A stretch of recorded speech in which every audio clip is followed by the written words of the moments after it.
Hi, hello, good evening. Welcome to the sixth episode of the show that has been a revelation, XENA Star Saloon, a chat show with me, your host, Kapil Deev. Uh, Interestingly, today on the sixth episode of XENA Star Saloon, a chat show with me, your host, Kapil Dev, I have a friend from long, 2 decades, a friend from engineering, a friend from Karnataka, a friend from Bangalore, a self-made lady, a lady who has stood and withstood the storms of time and testament, and who also made it big in the financial world, not just excelling as an investor, but also a venture capitalist now, a stock trader, um, a mentor, a guru to many of the people in colleges. And she's also an awardee of the Women of the Year in 2023 from the government of Karnataka, and receiving many feathers on our hat. I have my very dearest of my friend who's going to talk about women, entrepreneurship, um, and also about service to humanity. We have Jamuna Kenchegowda, Dr. Jamuna Kenchegowda. How are you, Doc? Namaste, everyone. Thank you so much for inviting for this wonderful talk show, Kapil. So you want this to be formal or informal? Because we are informal. Oh, absolutely. I would love to be informal. Right. So, Jamuna, I know about you, your journey from the time we studied college engineering in Bangalore. And then I came back to Hyderabad with my due personal reasons. And we obviously, we've been traveling and we've been friends and connected for over 2 decades now. And I'm very proud to have a friend like you. And I've seen you, learned a lot of things from you, observed you and understood you. Certain things I picked up from you. And you were also paying my bills when I was in college that time. Because I was this guy who from Hyderabad who came to Bangalore in the early 2000s and knew a little less about Bangalore back then. And you were there, and I'm very grateful and thankful of the help and the kind of humanitarian touch you had in my life. So you talked me through your journey. I mean, you your family comes from a very small village, right, in Karnataka. Uh, could you just speak about the early beginnings of your family? Yes, absolutely. Like we are from very small village near Manchin village, that's a Magdi, which belongs to Ramnagar district, where my grandfather is from agriculture background. He took a different step of educating his son. So that brought him to the mattas, different mattas of Karnataka. For example, Sitgange Matta, Chinchingiri Matta, where he studied, where he completed his graduation. Later, with the help of this great educational background, he managed to get into the banking sector. So he was a bank manager, and thankfully, being what do you say, a great person, he educated his two girls. Today, I'm here because of him. So your father has been a great influence in your life, and you keep telling so much about him when you speak as to how he raised his two young girl children back in the 80s and 90s. It was not an easy thing, and also educating you guys. And your sister is an aeronautical engineer herself, and aerospace engineer, and all for. And you are doing extremely well in the profession that you chose about money and finance and business, which you're always good at. Um, how influential was your dad in your life? Because I know for the fact that always sons look up to their mother and the daughters look up to the father. It's usually how the whole trending goes by. Was your father a great influence in your life? Um, Yes, absolutely. Because being an educated at those years was not a easy task. So he was a graduate in economics. So he was more influenced towards the wealth building and progressive in nation welfare also. So that made him, probably that would have made him to think more about empowering women.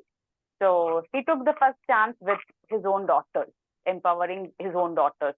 So he helped us to, most of the girls in my community, we hardly have studied 10th standard or 12th standard. They would have got married at the age of 18. I want to ask this question. You talk about the community. The Gowda community is typically a community which is probably a rural community and it's into farming. Most of it's a farming community, right? Yes, So, absolutely. yeah, and a lot of still people rely on farming and vegetation and village kind of a backdrop as such.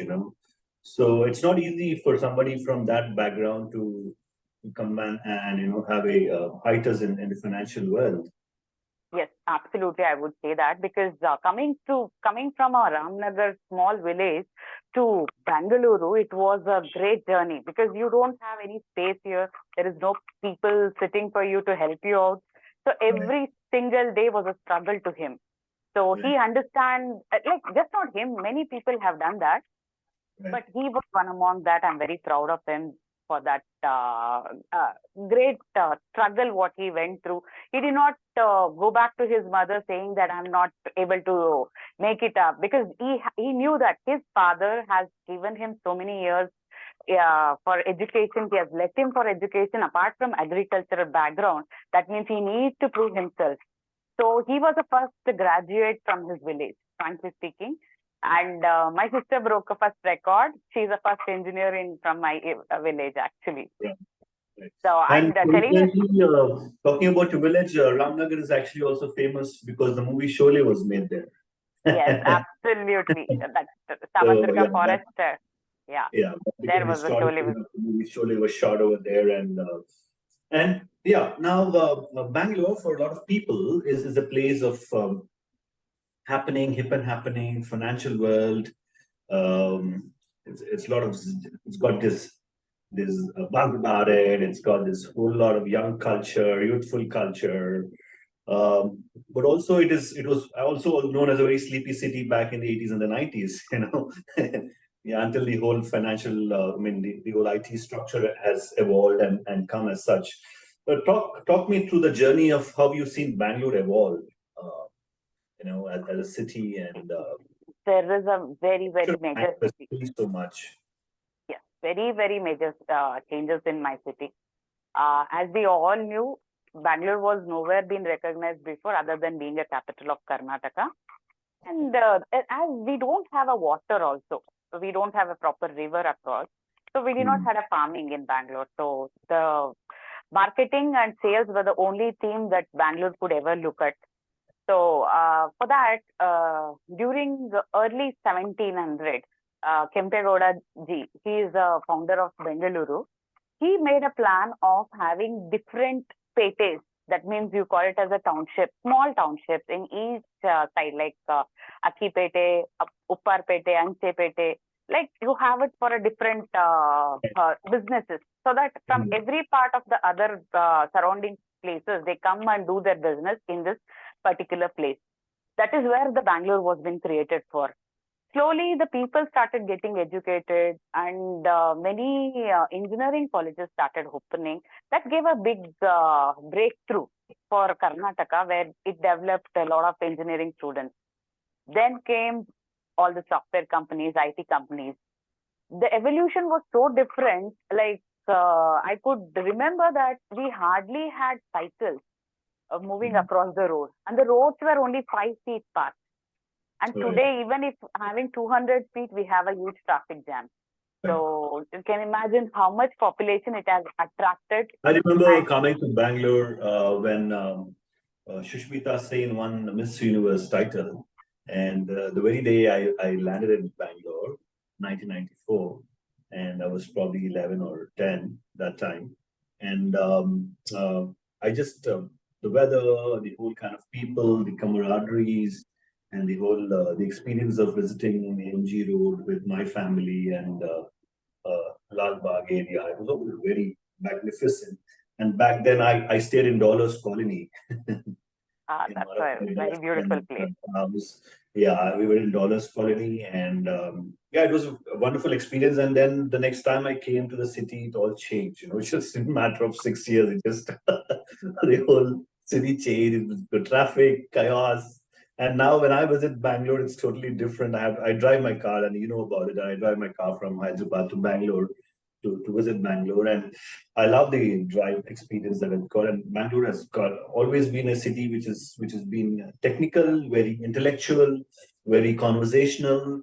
and very coffee culture is always there in Bangalore. Yeah. That too, So, when we started with Cafe Coffee Day, that was a right, huge. Then this coffee culture increased still more. literally more, yeah. And now I just, I mean, I remember both of us having coffee in these places Cafe and the Coffee Day. joints, and I was not a coffee guy back then because Hyderabad is typically a chai kind of a city. It's Huh. and now I moved to coffee because of my stay and influence there in Bangalore. So now when your education and then I think you took up the job very early, part of, when studying college, you were also doing a job, and you were with the United Breweries, weren't you? Yes, I was in the sales team there. So Mhm. United Beverage, UBICS, it was. Actually, Right. it is an infrastructure company with United Beverage, where it also had a software called as Ventive. It's what we Mhm. call it as SAP, no? Those years, Right. they started as Ventive.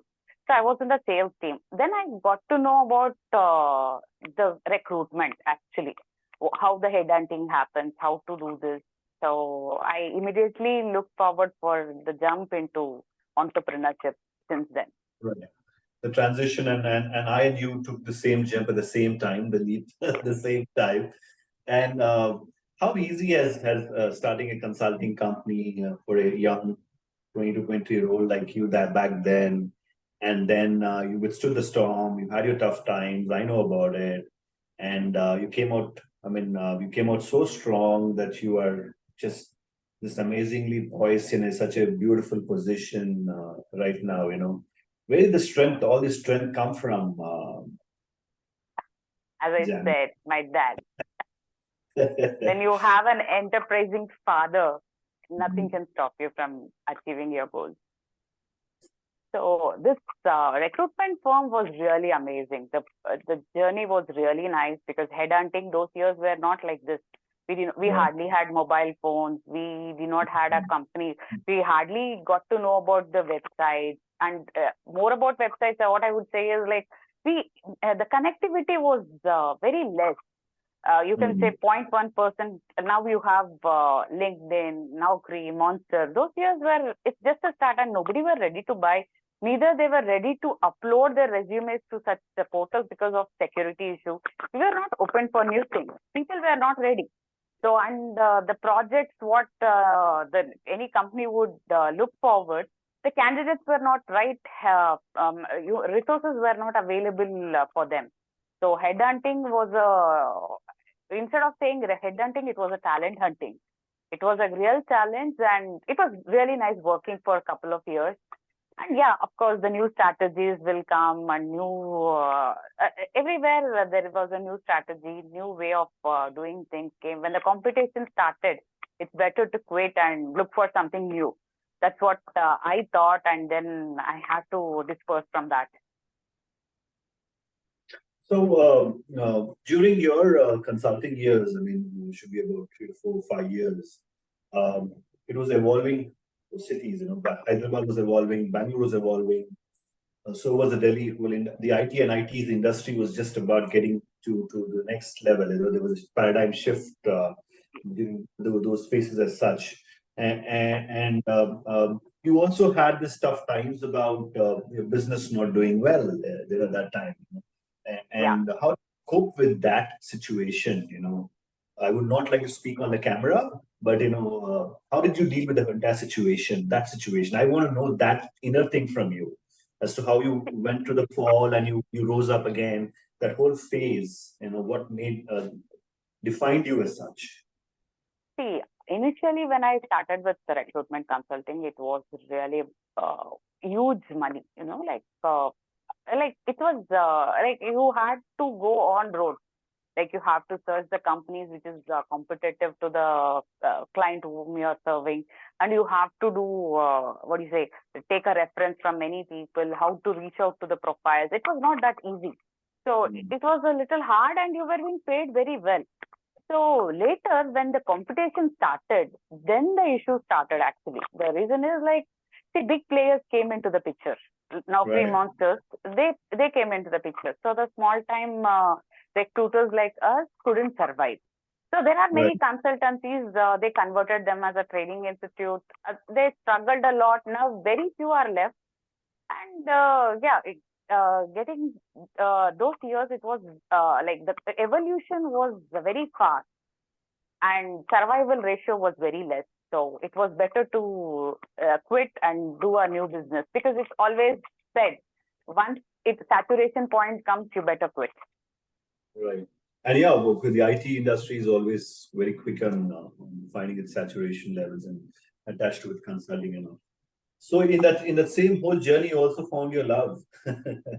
Yeah. Yeah, Yeah. that's my husband. Yeah. He is no more now, but he Yeah. was a really great friend to me.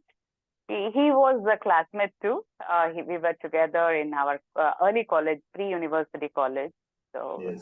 like, we know a couple of like common friends also there.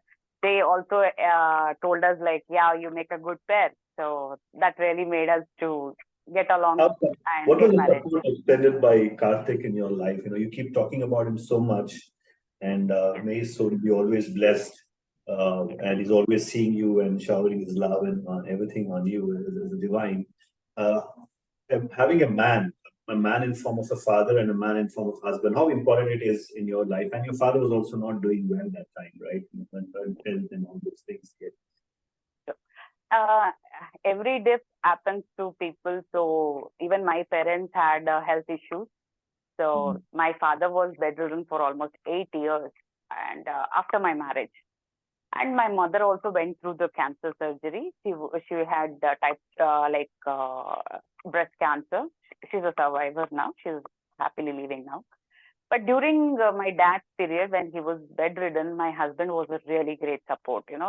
Uh, having a man helping his father-in-law, it's really surprising for many of the families. I can see that, but I was blessed to have my husband as well as my father. Even on the state of bedridden, he always been a very enterprising there.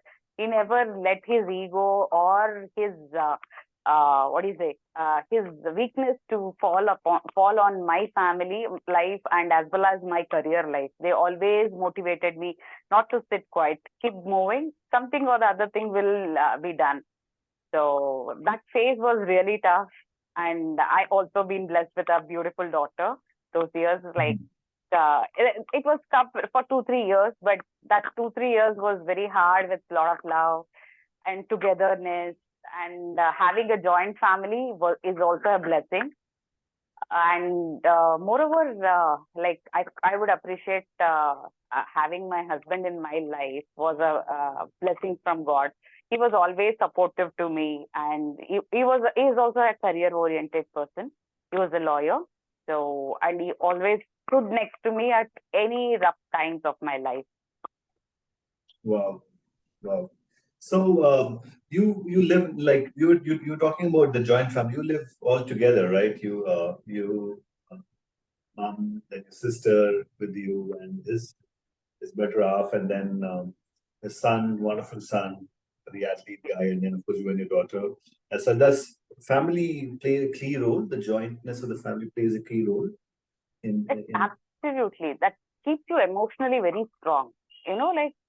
At back home, you have your strength. Whatever, as we all know, we when we go out, we go through all the flaws and a rough time a whole day. When you come back home with a lot of love, you will be always, what do you say? You're replenished yourself or in the home, and again you are ready for the next journey, the next Mm. morning. So it's always very important to have a wonderful family at home, just a loving ones, so that you forget all your problems and think that you're working for them and anything you can do for your family. That I motivates know. anyone. The reason I'm touching is a lot of people, young people, they prefer. I mean, now the marriages, primarily marriages not surviving is because they kind of start want to live separately from their family, and they're probably not in a of a situation. There's always saying that you always need an elderly person to be there at your home, as such, and it's always good to get their piece of advice and the piece of support they have. Their whole journey becomes a reflection onto your journey as well as such. a lot of people, young people nowadays, they do not want to live in a joint setup. What is the advice you want to give to them? See, first thing is that the experience of elders matters a lot. Before you commit any mistake, they know what could be the result. Only Right. thing is that you should have an open ear to hear them and Yeah. open heart to understand them. If these Right. two are matching, then you can live that life. Otherwise, yeah, everyone wants their privacy, and it's just not the one way. Other way too. Even the parents should be open their mouth only when it is required. They do it, but only thing is that we should not crib with them. We should Right. have that balanced life. Then it is possible. Imagine, see, we have seen a lot of cases, like examples, like many of them they have a small family. They come here, they have a baby, and they leave it to a maid. What will a maid teach a kid, your own kid? When we cannot teach our own kids the culture, or when we cannot give the time to our kids for whom we are doing all this work and earning money, end result is what? Understand the purpose of life. The purpose of life, according to me, it may be variant for others, is like to have a happy family, stay blessed, and also have a socially responsible family also. So that Right. you don't have to what do you say, fall apart. When you fall apart, especially, you do not have to feel alone. That's I, my I've had the interaction with your wonderful daughter, Harshita, and you give so much time to her. From all your schedule that you have, being a single mother, and that you give so much time to your daughter and also to your family. And she's a very balanced girl that she is. She's quite a mature young girl, and very very happy and very proud to see you with your wonderful daughter. And uh, that whole process of time, an element of it, and does it become tough sometimes on you, because you have to also deal with your financial world, also handle your daughter, being a single mother, of course, and then also get to these social gatherings and the commitment that you have to society. Yes, all these things. Yeah, actually, it is a really tough job to be a single parent. Frankly speaking, thanks to God that I have a wonderful family that supports me when I'm out, and they're always next to my daughter for her needs, and for her emotional needs. I'm always there for her. I try to give my time. Most of I have committed like 2 weekends for her, no compromise on it, and we do exercise together. We eat our breakfast together, so that at least we have one meal a day together. So we will have that bonding that should not be lost.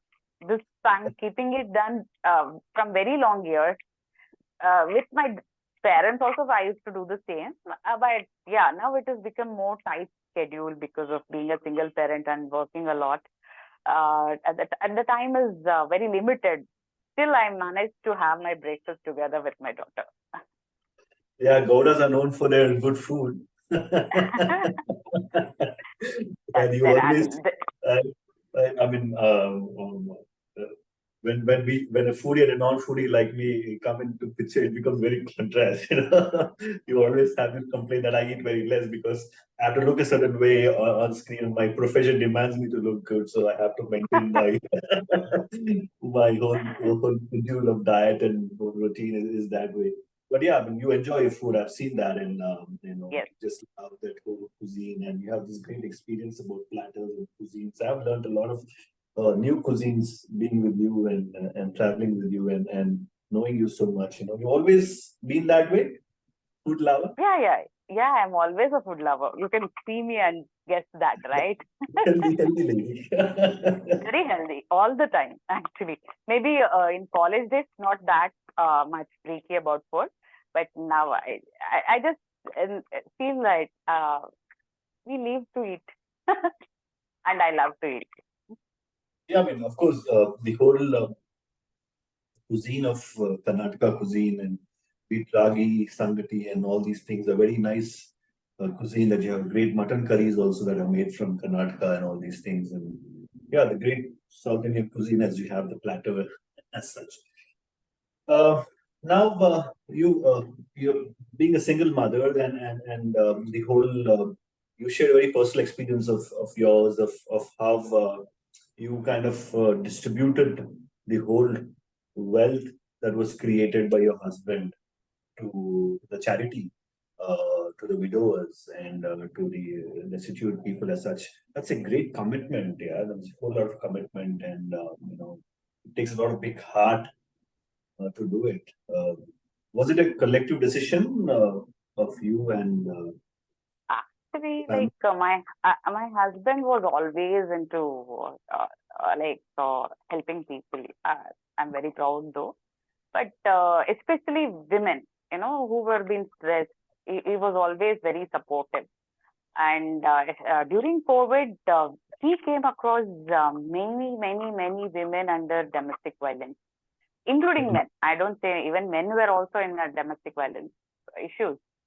So he used to support them, staying in a one single house for almost 6 months together. It has created a lot of problems in families during COVID, that too It's an lockdown. emotional battle that people go through it, Yeah, he had his friends, few of his friends, advocates, counselors. He made them to go through a counseling, and he supported them. See what happened, many people lost their jobs during COVID. That gave them more stress, that what they're up to, so they couldn't pay their loans. He supported few of them during that period also. And later, we never expected that things would go bad with us. Unfortunately, he expired in the second wave of COVID. So I just, when I just look back, I just thought, what is the total issue is all about? Like, where am I standing? Like, all of a sudden, you have lost your world.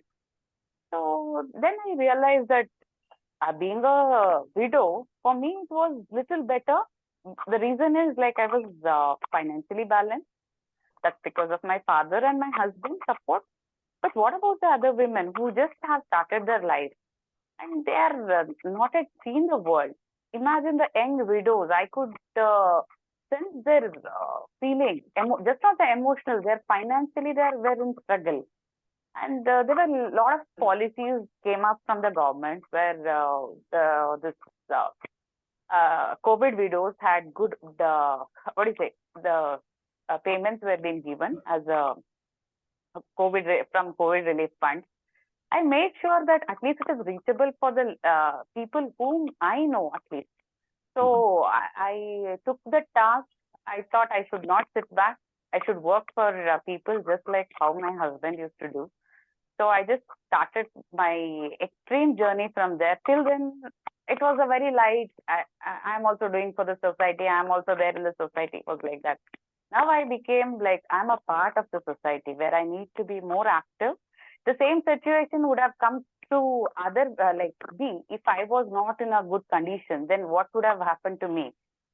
The Right. same thing shouldn't be happening for other women. So I started identifying through a lot of NGOs supported me, identifying the COVID widows who are in deep stress, like they have a lot of EMIs to pay. They have, for example, they have a car EMI and they do not know to drive also. What will they do having a car? So Right. they had to plan up their things. And they have the worst part was like, when we are alive, we will think that next 20 years, everything will be the same. So most of the school admission students were like, they were in a very high funded school. And next morning, when they see that their parents are not there, who's going to pay the fees? All relatives will turn their face off, right? Who will give? It's not the mistake of a relative. Even they are earning for their family, right? So then we took a call with many of the NGOs and we gave the re-admissions for those students in a better schools like KV, Kendriya Vidyalaya came up, and many of the small-time schools, they also came up with 30% only they took. And many of the NGOs, they only funded for 2 years. They took the child's welfare for 2 years so that a mother can take a job, get trained, take a job, and then get settled.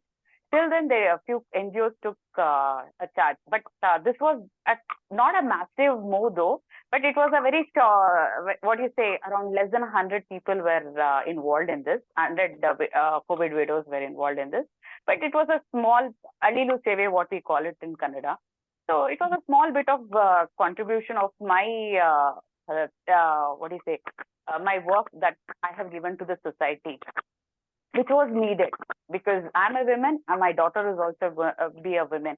So any stress we should be able to handle, and who are not able to handle, we should support them. That was the main criteria. So yeah, there were a lot of death relief fund what I received from my husband. Yes, I did serve to the society with that for this COVID widows especially.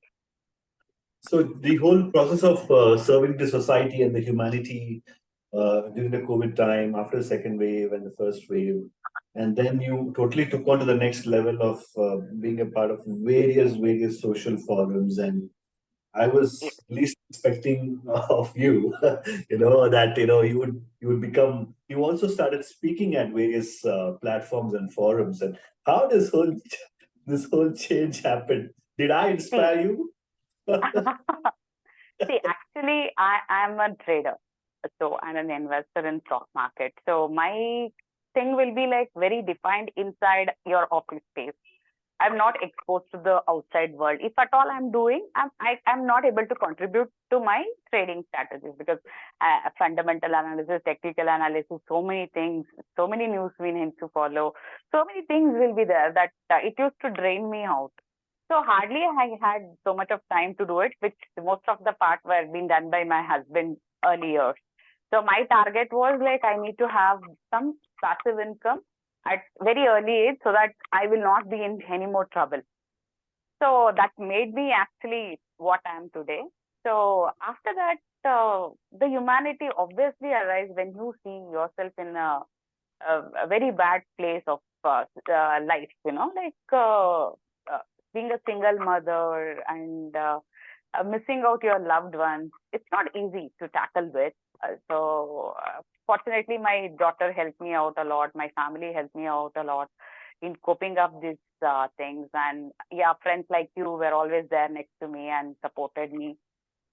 Yeah, then I started, okay, fine, it's time for me to, like, after this COVID widows trial, I thought I should do something more. So I started digging out for what opportunities that I can find so that I can create more jobs to the women. So only still now also I only think about what women can be doing so that they'll be independent. So because as we all know, one educated woman can change the whole family, as we all learned from our younger age. So I make sure that women are enterprising by having a proper job. At least they have a proper income to feed their family than doing other things. And later, I started with Rashtriya Swayam Sevak Sangh. I joined with my own initiative. It was a great journey to start with them. And as well as I'm with Disha Bharat, actually. That's a very fantastic platform where we educate students about our country, our culture, how we need to live, what we are, how we are. It's really fantastic. I just miss like if we would have had this in our college days, we would have been more patriotic. Because with the Western culture, we are all pushing out, telling that dude, dad, this and all they come up with. They forget to respect the elders, their effort. They think that they do not respect the elders first. I have seen 70% of the youngsters, they have lost that. 30% still they are doing their great, the family values they have. So this Disha Bharat gave me a new direction of serving society. And then I had various NGOs I'm working across, as I said. And there is another one which I would like to mention is the Guide Runners India. It's been started by Dr. Bhumika Patel. She's from IBM. Her vision was very different. Everyone runs the marathon. Everyone go for walkathon. What about the blind? So she took a call and she started working for this blind runners. And she started training them with her small NGO called as Guide Runners India. So most of us, we volunteers, we run along with the blind runners. But actually, the intention was like when after running, no, everyone feels so relaxed. When you sweat out, you feel so relaxed. When you are blind, you can't run. The reason is like you might fall off. They don't have support to run. They can't blind. They are blind. They cannot run across. When they had that, no, the review was so beautiful. They just want to. They are not able to see the world, but they're enjoying the breeze. They say that. That gives you so much satisfaction. That feeling and touch about it. So, where did you learn to speak so much? in college, in college, it was the other way around. I would speak 10 words and you would come up with just one word and you just finish that whole thing. And now it's like, I'm listening. It's just a When change you of see, time. It's yeah, just a when you change see of the world, when you time. start meeting more people. Yes, yes. I've become this quite a person and you become this whole speaker personality and talking to people. So you go to colleges and educate people about financial literacy, right? What is Yes. this financial literacy thing? Yeah, this is very interesting topic. Actually, I was little scared to teach initially because how students would take it across, but I could see the positive results after taking many sessions now. So I'm lined up with many of such sessions for next 3 to 4 months. The first thing in this is like to tell students about what is earning, what is savings, and what is wants and needs of life. They should be able to do their budgeting. So once they're ready with the budgeting, the savings part, we can do the investment. If they are lacking in budgeting, there is no point in earning. See, if you go to earn 25,000 and you spend on a movie and a popcorn and spend 3-4 thousand together, there is no point in earning so much money and spending so many hours in your work life. Rather, you should do the budgeting You're getting properly. that going to movies wrong? No, you can watch the movies in the normal theaters also, right? Right, So you right. don't have to have a luxurious life thinking that everyone has that thought that my father has the money so I can spend. No, your money is your money. Your father's money is your backup money. That's all. Right. It's for their livelihood they have earned and kept. Yeah, after that they might give it to you. They might though. But still, your money is your money. How will you build your wealth? That is what we need to educate students. So that will bring this pressure of leaving a high standard for everyone. Like everyone are in a struggle phase that even the students, like they need to wear a branded shoes, branded shirt. Not required for living. It is very not. This is not a need. It's a want. So they need to Right. categorize what is need and want. So once they're ready with this, then the savings part can be looked after. Anyone can help you in giving an investment plan. So in the investment plan, I just told them like there is something called as SIP. So, and there are ETF funds and what do you say, index funds. So they can start investing in that. It is a safe money, just not a provident fund. You can't keep it in a fixed deposit for many years. I hope everyone knows about India. Like we used to have 18% as a FD interest rate before during early 80s and 70s. Now it has come to like up to 4.5% in the SB account as well as up to 9% in an FD return. Why it has come down so much? It's because of the development of the country. So shortly, when we become a developed country, we would get zero. So then where will you keep your money? Keeping in a bank is safe, but there will be a fine for holding your money also in short period of time once we are a developed country. So in that case, you should start diversifying your money so that your wealth is built. I know with small amount of salary, you cannot buy a house and take a loan. Nobody gives you the loan immediately as soon as you start a career. So you should start investing in a mutual fund, SIP, stock market. There you can diversify your income. And once you are ready for a loan, like after you are ready for a loan, you can just remove it. It will be a backup fund and you can start growing your wealth from there. So these many things, even students were not aware. Maybe parents are also, they're trying to say, but as we all know, students or any children will not easily listen to the parents. it should come from some guru. So guru plays a vital role. And the college professors and HODs and principals, they have taken this challenge and they have made sure that the students are going to be financially educated. That's called as financial literacy. That has to be given, because the educational material what we have doesn't say about what is SBI account, what is current account, what is your savings, what is your budgeting, what's your planning. Nothing says. It tells about how statistics is done for this particular project, how the interest is made. Compounding your wealth, or creating the compound interest, is very important. That's the only way to beat the inflation. Otherwise, we will be set back as what it was left with the what is the income. The thing is that to beat the inflation, we have to have a compounding growth of our income or savings. So these many things I'm trying to Very do. interesting, because at Indian homes, we don't talk about money. Actually, we avoid talking about money. Either a father will not speak about his whole creation to his son.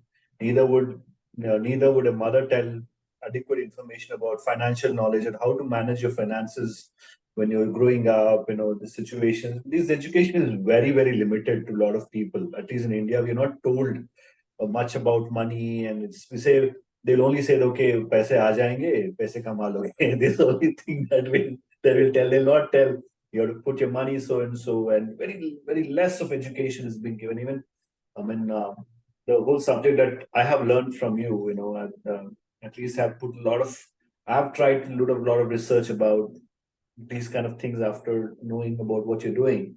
Otherwise, being a creative in the creative profession, our interests are very different, in terms of money and finances and all. So the taste for money is different for different people. Because So you also, don't have you have a upfront money, heavy flow of money suddenly. this is as much new to me as to the world. So, these kind of education stuff has to be given to people. A lot of people should be made aware about all these things. Though mathematics and finances are taught in engineering campuses, but not much of adequately expert-driven education, which has to be given about finance, or like with the personalities and things that usually happens. But people are very scared to talk about money somehow. Yes. Yeah. But whole goal of this is like, I want everyone, like at least being a working person, you should have one home in your name. You should achieve that in 20 years. That can be easily done by following few rules of needs, wants, budgeting, and savings and investment. These are the plans that you have to go through. So I'm pretty sure, like once it is planned properly, anyone will have their own house. It's a dream for everyone to have their own house that we can really achieve with a proper planning. This planning has to be executed very early. Is always a better. As soon as you start your career, you cannot say, I'll start from next year, I'll start from the other next year. It doesn't happen.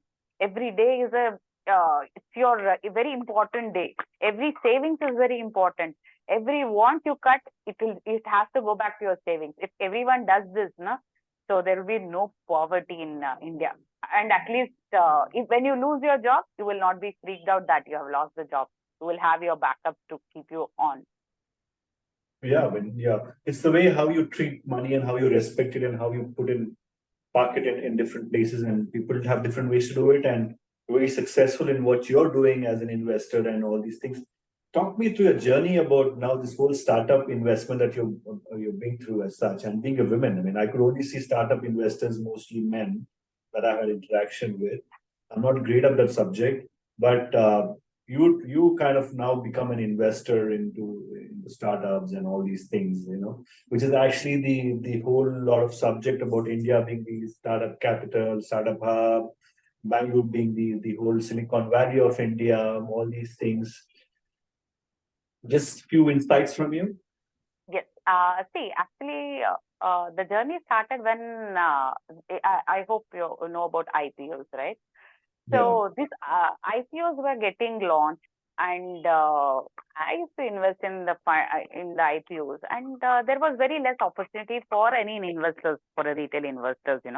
Even though even the XENA factors will not help you much, because the allotment of the shares is very limited.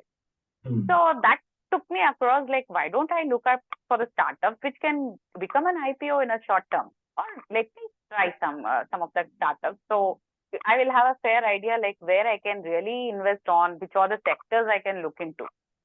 So the allotment of IPOs were limited. So there was no better opportunity.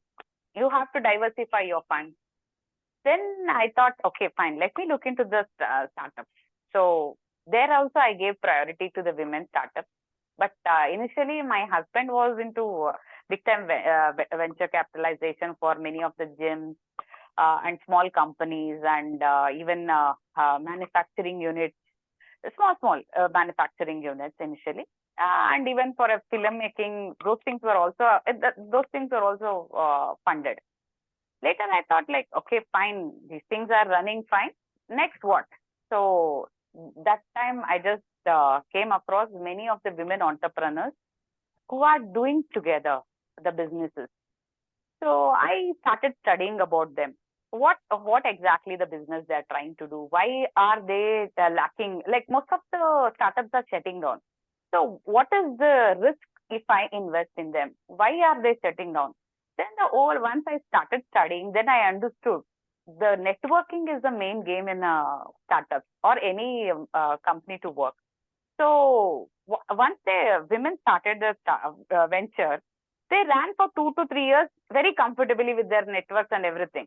Later, their resources were less, their connections were less, so they used to shut down. So that would obviously would be a big threat for my funds. So then I decided that I would associate with many other women associations, so that it would be easy for me to understand which business is running good and where to invest better. So since then I started giving my funds as a venture capitalist to this paper plate making, and to few cafes. So that gave me a little a better vision that yeah, it can give me returns. But yes, the returns are not really that great as we are expecting though. But yeah, still there is a field that I'm supporting ventures that can grow to any level. So yeah, that part is a little tough part to analyze, to judge people. It's not easy. Great input from you on this Saturday evening. And one final question is: you're a traveler. I mean, you kind of do a lot of traveling, and travel has always been your interest. No, actually, I was not a traveler though, but after trading for many hours, you will feel drained out. So you need some refreshment. So you need to go out, you need to meet people, you need to be with the nature. That gives you more energy to, because like trading is an emotional flow. Totally, it takes you from up to down, down to up. It's the journey itself is very tough. So to beat that heat of trading, I love to travel. So, in you have a woman who drives an SUV, who travels, Yes. who invests money, who is a startup investor, anti-investor, a food lover, and then we also have somebody who is a speaker who shares a journey and experience. So there's a whole lot of information that people can seek and look at into you. And before we close this wonderful evening, episode number 6 on the season 2, few words about your friend Kapil Dev. On a Yeah, light. it's really, really nice to have you. Maybe it's a strength for me when I speak, because whenever I need to speak, I just consult Kapil Dev. Right. So what needs to be told? Sometimes we will not be knowing. We will be biased with our own thoughts.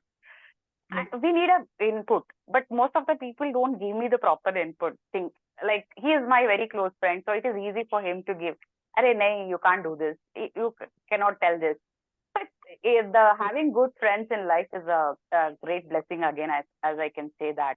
So he's been a great support for me for all the talks I am able to give now.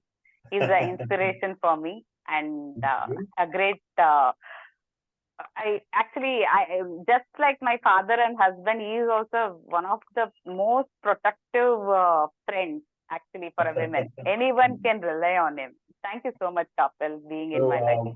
I hope I don't get this funny tag that people give on me being a ladies' man. You know? No, not really. So a protect you, ladies' man, you can say Yes, that. absolutely. That I can guarantee. Thank you, and a well-spent conversation. I never spoke to you so formally. It's always been informal, but this, of course, is wonderful chat that I had with you. I have learned so much from the conversation. I've learned so much from you, and being a friend with you, and so much insight I've had of it.